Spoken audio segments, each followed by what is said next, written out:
For this Army combat veteran, a bear attack would prove to be scarier than being shot at in a mortar attack or being in close proximity to improvised explosive devices. Shane Burke's harrowing encounter with a grizzly bear in Grand Teton National Park turned into a life-or-death struggle. Did he make it? Well, keep on watching. Hit like and subscribe. This is Fierce. A 35-year-old disabled Army Reserve veteran found a unique hobby in his spare time that he could enjoy with his wife, photographing owls. In May 2024, he received a tip from a friend that the elusive great gray owl could be found in Grand Teton National Park in Wyoming. Intrigued by this news, he convinced his wife to make a journey out of it and try to capture the magnificent animal on his camera. Little did he know that this rather peaceful endeavor would turn into a life-or-death situation, far worse than anything he had experienced back in his Army days. On May 19th, Shane and his wife Chloe set out together toward the national park in search of the owl. On the way there, they decided it was best for Chloe to remain in the parking lot to wait for him. He would be gone for only an hour, so it wasn't necessary for her to come too. As soon as they arrived at the starting point of the hike, they said, "See you later," and Shane went on his merry way with his backpack on his back, camera strapped around his neck, and a bear spray in his pocket just in case. The hike was quite uneventful, unfortunately. He didn't seem to spot the great gray owl anywhere. During all of these, he seemed to have lost track of time, and Chloe, back at the car, turned impatient and worried. After more than an hour and a half of hiking through the thick forest, he remembered the promise he had made earlier to his wife. He knew she must be worried by then, so he tried to call her to say he was on his way back. With poor service deep in the wooded area, he only managed to open his GPS, which showed only his current location and the parking lot point. He knew that if he wanted to return as quickly as possible to Chloe, he needed to go off the hiking trail and beeline to the car. Not wasting a moment, he started his journey through a thick wooded valley. A few steps into his off-trail impromptu hike, he started to feel like something was off.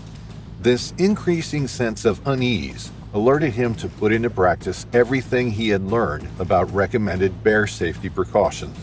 So, looking like a madman, he began to make noise by breaking branches, stepping on fallen leaves, singing, shouting, and even talking loudly to himself in the hope of avoiding an unwanted encounter with wildlife. But after a few more minutes, his efforts would prove to be in vain.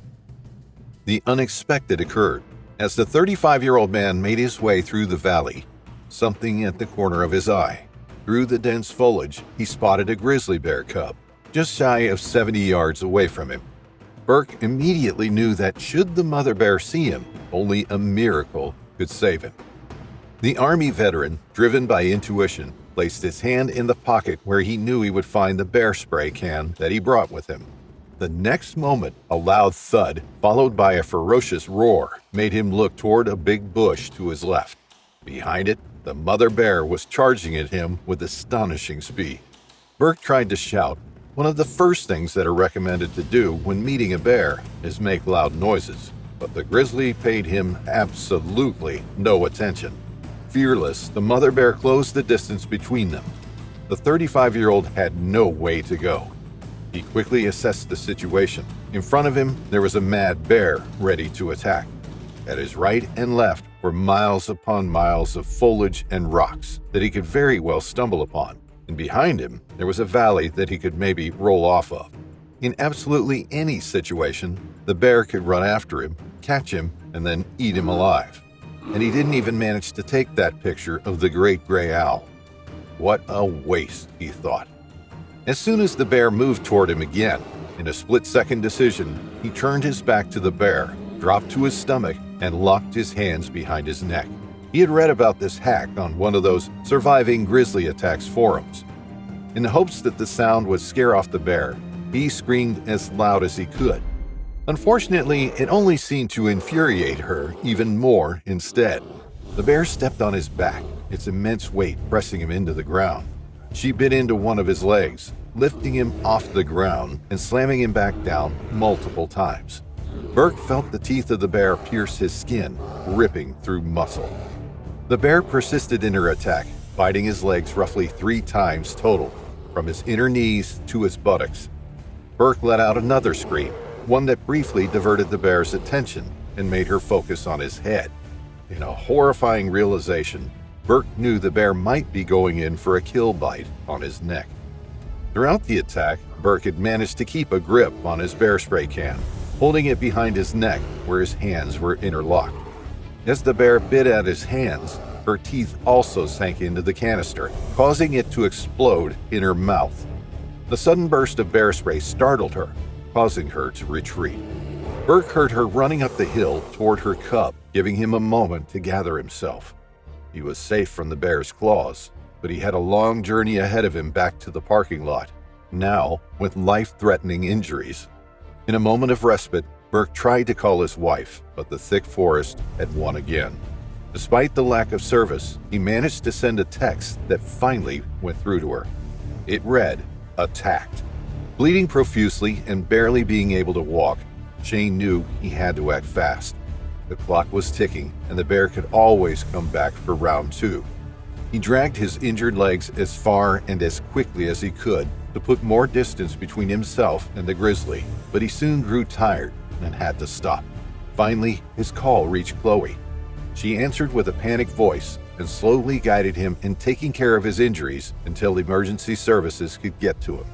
Shane knew that administering first aid would be crucial in this type of situation. With his back against a tree, he emptied his backpack and found a fanny pack and another camera strap he could fashion into a makeshift tourniquet. He managed to slow the bleeding on his most injured leg, realizing the bear had just missed an artery. Clutching a knife in his right hand in case the bear returned, he awaited rescue. During this time, thinking only of the severity of his injuries, he recorded a video message for his loved ones in case he wouldn't survive. Luckily, help was on the way. After determining Burke's location through triangulation, the Grand Teton National Park Rangers and Teton County Search and Rescue personnel were sent to the scene by the 911 operator. They provided emergency medical care before airlifting him to an awaiting ambulance. Burke was transported to St. John's Hospital, where he underwent surgery to clean and staple his wounds, and fortunately, he survived.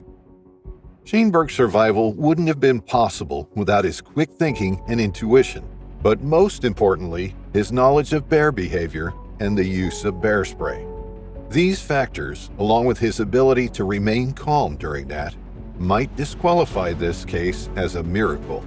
It wasn't a miracle, it was his survival instinct kicking in at the right time.